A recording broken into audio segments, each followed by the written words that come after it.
I've been receiving so many questions about the COVID-19 saga each and every day from patients, family, friends, viewers. There's so much anxiety and panic around this topic that I decided to create a video to simply say what I would want as a physician for my own patient and peeps to know. I'm going to review the 3 most vital pieces of information that you need to know when it comes to this outbreak. Here it goes.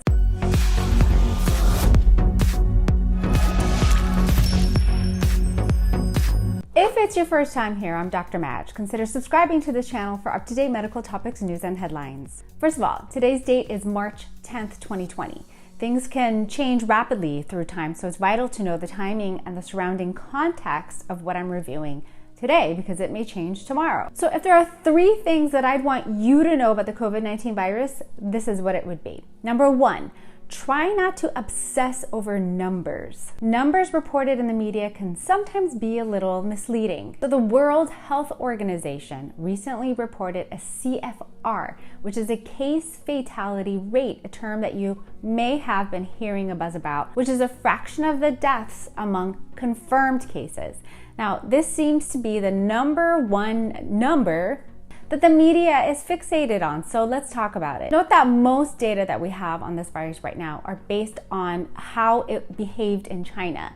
It could vary significantly once we have more data from outside China and the United States. For COVID-19, the World Health Organization just reported a CFR of 3.4%, derived from calculating approximately 3,100 deaths over 90,000 confirmed cases globally, which equals 3.4. Sounds pretty terrifying and is higher than what we previously thought based on China's report of an overall 2.3% CFR. Now compare this to the flu's 0.1% CFR. It's easy to interpret this as evidence that the COVID-19 is really worse than what we even thought. The truth is the CFR can be misleading and appear worse in the early days of any new virus.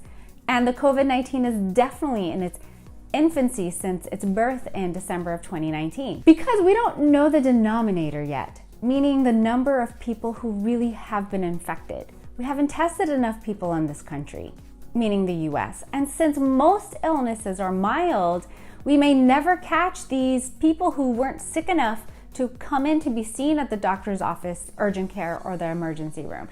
The more mild cases that we test, the smaller this CFR rate will become. Note that as of early March, South Korea has been testing more than 10,000 people a day, confirmed about 6,000 cases, and 35 total deaths. That yields a 0.5% death rate. Kudos to South Korea, because with more people being tested across all illnesses ranging from mild to severe, the CFR reflects more accurate information. Now, as of today in the US, there have been 25 deaths out of 657 cases, yielding a 3.8% fatality rate.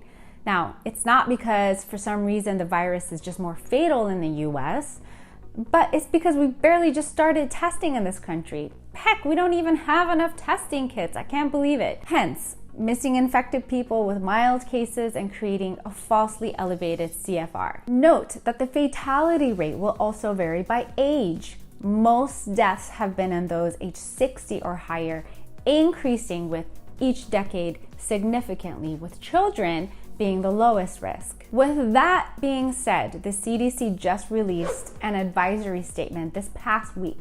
I'll place a link in the description below, encouraging people over the age of 60 and those with underlying medical conditions of any age to plan and stay home as much as possible and avoid crowded places, non-essential air travel, and cruise travel. The fatality rate would also vary depending on your health status. Specific condition studies so far have revealed a fatality rate for cardiovascular disease to be 10.5%, diabetes to be 7%, chronic lung disease, hypertension, and cancer to be all 6% each. Those without an underlying medical condition, 0.9%. There will also be regional and country variations. Countries with more advanced healthcare systems that are better equipped to handle greater patient loads and quality supportive care may have lower fatality rates. So remember, numbers reported in the media can sometimes be a tad misleading. Number 2, There seems to be a lot of confusion around the differences and similarities between the COVID-19 flu and cold viruses, so let's compare and contrast them right now. Let's first review the variations and similarities of the symptoms. Nasal symptoms, such as runny and stuffy nose, are one of the most prominent features of the cold, where they are mild or non-existent with the flu and COVID-19. So if you have a lot of nasal symptoms, chances are that you have a cold. Whereas with the flu and COVID-19, the most prominent features are the fever, cough, fatigue, and body aches. Although most people with a cold do develop a cough as well, fever and significant fatigue and body aches are uncommon. Transmission for all three are via air droplets and touch, but they differ in the onset or how they begin. With the cold, it's gradual. The typical progress includes an initial sore throat, then nasal symptoms, and then a cough. Whereas with the flu and the COVID-19, it's very sudden. One day you feel fine and the next you feel like you got hit by a truck. Now, all three can last up to 2 weeks, but with the COVID-19, the severe pneumonia cases have been reported to last up to 6 weeks. The common cold is often mild but highly annoying, but the flu and COVID-19 can range between mild and severe. Death with a common cold is unlikely to happen, but with the flu, the rate has been reported as 0.1%, like I mentioned, and with COVID-19, it's so far reported as 3.4%, but that is changing by the minute. Treatment for all three is supportive, meaning there's no cure, but you can simply treat the symptoms with over-the-counter medications, IV fluids, oxygen if necessary, etc. And the only one with a vaccine available today is the flu. A few extra pointers. COVID-19 doesn't seem to transmit as efficiently as the flu, according to the World Health Organization. One of the main ways the flu spreads is via those carrying the virus who don't have any symptoms or don't have symptoms yet. Although possible, this is not the main way that the COVID-19 seems to spread. Only 1% of COVID-19 cases don't report symptoms, and most of those people end up developing symptoms within a couple of days. Because of this, according to the World Health Organization, although containment may not be possible for the flu, it is possible for the COVID-19. So we must have plans and protocols in place to contain this thing. Also, COVID-19 may be causing a higher number of severe illnesses than the flu because it's still a novel virus, no pun intended, that people have not been exposed to before. People haven't had the chance to build up any immunity to it. This means that more people are susceptible and initially will see more severe cases popping up. In addition, there are no available antiviral medications to shorten the duration and the severity of it, like there is with the flu. There's no vaccine like there is for the flu. Although, please tell me why 50% of you are not getting it. Why? Whereas the flu has been around for many years, we know what it does and how it behaves. The COVID-19 is rather uncharted territory. And lastly, what do you do if you get sick? Here's what I'd advise most of my patients to do and what I'd want them to know. Note that most infections are not severe. According to studies done in China, most cases are mild. Out of 100 infected people, China reports that 81 cases will be mild, 14 will be severe, including shortness of breath, diminished oxygenation, or over 50% of lung involvement seen on imaging within 48 hours, meaning more severe pneumonia. And 5 will be critical, meaning respiratory failure, shock, organ failure, and about 2 to 3 people out of this 5 may actually die. So first of all, if you're sick, don't panic, because that doesn't help in any situation. But at the same time, please take it very seriously, because although you may have a mild case, your elderly grandparent or your co-worker on chemo may not be so lucky. Do everything you possibly can to contain the virus and not contribute to its spread if you get sick. That includes self-isolation and staying home if you are sick.